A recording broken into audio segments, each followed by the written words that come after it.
So I was talking to an individual the other day. This individual was not in a great spot. You know, it was at a, we'll say an event. The individual's not in a great spot. And he kind of said, yeah, I listen to the podcast. I wonder if you have any recommendations. And I was like, for what? And he's like, just like my, just career-wise and kind of relationship-wise and like finances, just kind of, he's just like looking for broad life guidance. Okay, cool. I'm in the game, like, let's go. So he didn't have a great job. He had been bouncing around in various relationships. Didn't have a lot of savings. Renting a condo, leasing a car. And she's kind of giving me a lowdown. And I said, well, because I asked him what you need help with. And he's like, well, I don't have the best job right now. And I can't find the right girl. And I don't have much, don't have much savings. And I don't own a house or anything. And so he's going through this.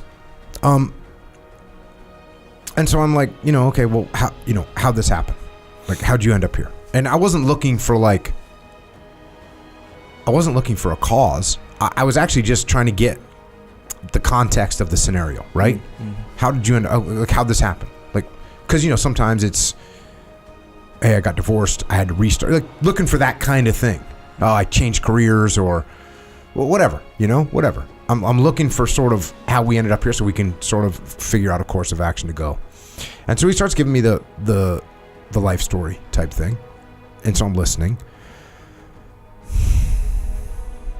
And this entire thing, this entire life story was, I'm not kidding, his entire life story was a litany of all the people, places, and things that had put him in his current situation. The whole thing. Starting when he was young, like his dad left, right? His dad left his mom. That's where this story begins. And then his mom had a bunch of different boyfriends coming in and out, and teachers in school, in where he lived, didn't care. The football coach didn't like him. So he quit. I think like his junior year, quit in 2-a-days, right? During 2-a-days, the coach just didn't like me. Okay. Counselor in school recommended that he go to trade school after high school. Like, hey, you should go to trade school. You should and he didn't want to go to trade school. He wanted to go to college. So guess what he did? Neither. But this was you can probably see where I'm going with this. This was the fault of the counselor. He went to see a recruiter. The recruiter lied to him in some way. And so he just didn't join the military because the recruiter told me it was going to be like this. And then I found out that he was actually lying to me. So I'm not going to the military. So the decision that he made was because the recruiter had lied to him. Fiance scenario.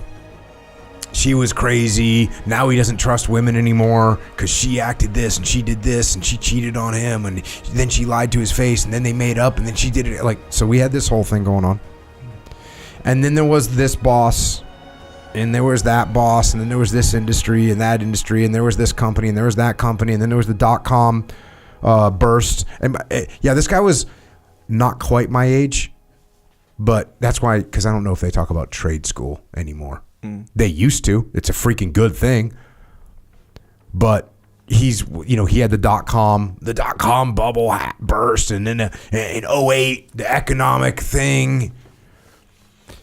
And this just went on and on and on for, probably 5 minutes. And none of it, not one time did he say, I messed up. Like, normally if you say, you know what, the recruiter lied to me and I was an idiot and I got all mad and so I just didn't join the military, I should have joined. He didn't say that. It wasn't like, my football coach didn't like me because I was kind of a punk and I acted like an idiot. He didn't say that because there's no lessons learned. That's the thing. There was no ownership of anything that had happened. It was just everyone else. and everything else. The .com burst, like who got, okay, I get it, dude. I get it. If you were a freaking person with a startup that had funding and you had value and you had invested some money, but dude, some normal dude doesn't lose in the .com bubble, right? Sure. Dude, I had $1,800 invested in freaking www.com.com. Sure. And I lost my $1,800. Like, that's what happened. That's the worst case scenario that happened to this dude. Not one time did he say, here's the mistake that I made. And of course, bro, I'm talking to this guy. He listened to the podcast. He read Extreme Ownership. He read Dichotomy. He read everything. And he talked a good talk when we were talking about that. But when we talked about the situation that he's currently in, it was all about everyone and everything else.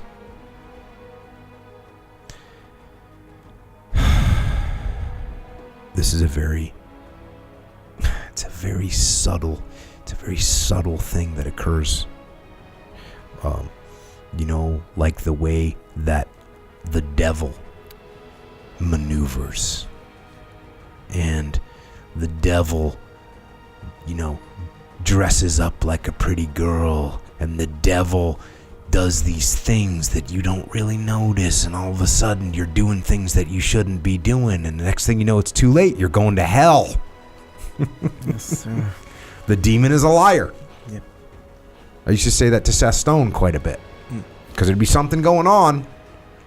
I'd see him getting pulled off the path. I'd be like, oh, the demon is a liar. Mm-hmm. These are little lies that are coming in. Gotta watch out for these things. Because you don't know that. Because the demon doesn't look like a demon, bro. Yeah. The demon doesn't look like a demon. It doesn't have horns. Doesn't have fangs. Not red. It's actually probably attractive. You see what I'm saying? Yeah. Like, this is what's going down. Yeah. And that attraction can be every different type of thing, whether it's that money, whether it's that freaking what's the car, the Bugatti car, whatever that thing is. Like, those things look good. Whether it's the job and the status, those things can look really good. That stuff can be a lie. And notice I said can be a lie, because sometimes it's like, oh yeah, guess what? Bugatti's a good car. It's fast. I'm sure it handles well. I haven't driven one. There's jobs that are really good, and you can help a lot of people, and you can grow businesses. That's awesome. That's not a lie. That's true. So there's things out there, and we can't tell. So what I'm saying is, this is a sneaky thing. This is a thing that gets into your head. Then you got to be careful for it. You got to be careful of it. You got to be careful, because if you don't watch out, you're going to end up not taking ownership of what is going on in your world. It's going to seep into your bloodstream. It's going to seep into your bloodstream, and it's going to pollute your body. It's going to pollute your mind, and it's going to pollute your soul.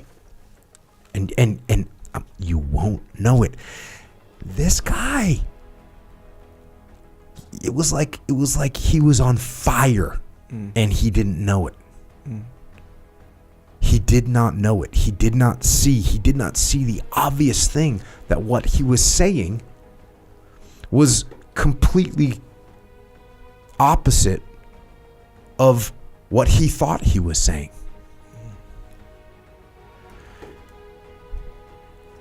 It's not on everybody else. It's on you. You have to make things happen. Nothing is going to be given to you. And that's, should I say nothing? No, I shouldn't say nothing. You're going to have things, some things, you're going to get lucky sometimes. You can't count on luck. You're going to be given some things. You can't count on being given things. You're going to win a couple easy games along the way. But no one's going to, someone might give you a little bit of money, but no one's going to hand you $1. You can't count on it. No one's going to hand you a dime. No one's going to hand you a job. It's not going to happen. You cannot have any part of your mind that thinks, oh, someone will just do this for me.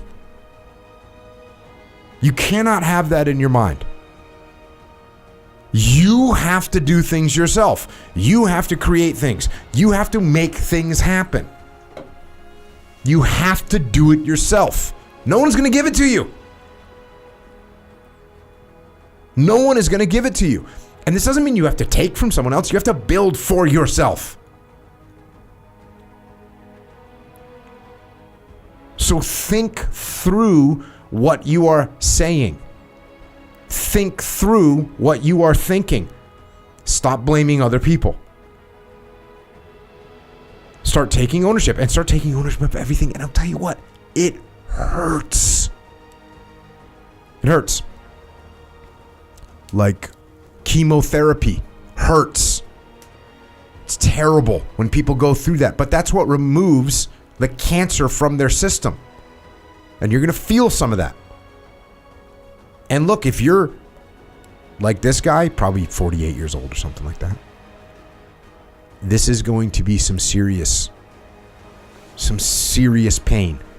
When you look around at your relationships, at your savings account, at your finances, at your relationships, at your skill sets, when you look at all those things and they're not where you think they deserve to be. You didn't get what you deserve to get. You didn't get what you deserve to get because of that coach, because of that recruiter, because of those teachers, because of your mom and dad. You didn't get what you deserved.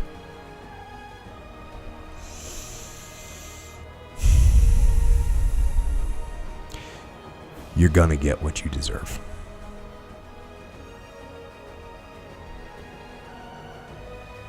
You're gonna get what you deserve.